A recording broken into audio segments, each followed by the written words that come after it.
ऐरोलीमध्ये आज उभाटातील MK मडवी, माजी नगरसेवक विनया मडवी, त्याचबरोबर करण मडवी आणि तेजश्री मडवी या चौघांनी शिवसेनेमध्ये प्रवेश घेतलेला आहे उभाटामधून.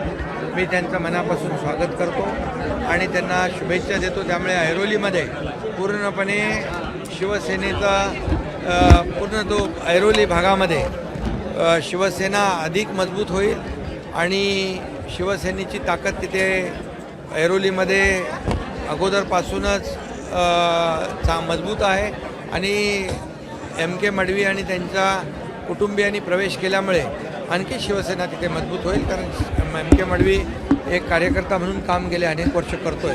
मी त्याचं मनापासून या ठिकाणी स्वागत करतो.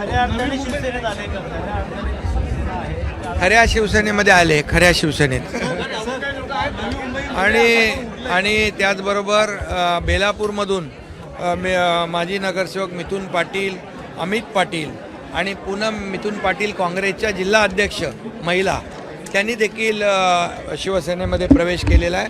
त्यामुळे बेलापूर भागात देखील शिवसेना अधिक मजबूत होईल आणि नव्या मुंबई महापालिकेवर देखील महायुतीचा भगवा झेंडा फडकेल. ते तुम्हाला अजून नंतर बोलवू ना, सांगू. शिवसेना मजबूत आहे, बळकट आहे आणि या अशा सर्व लोकांच्या विश्वासामुळे अधिक बळकट होईल. कारण शिवसेना दिलेला शब्द पाळते. शिवसेनेचा अजेंडा डेव्हलपमेंट आहे आणि म्हणून सर्वसामान्य माणसाला न्याय देण्याचं काम शिवसेना करते आणि म्हणून राज्यामध्ये देशामध्ये महायुतीचं सरकार आहे. देशामध्ये आदरणीय प्रधानमंत्री नरेंद्र मोदीजी आमचे नेतृत्व करत आहेत, देशाला पुढे नेत आहेत. डबल इंजिनचं सरकार आहे.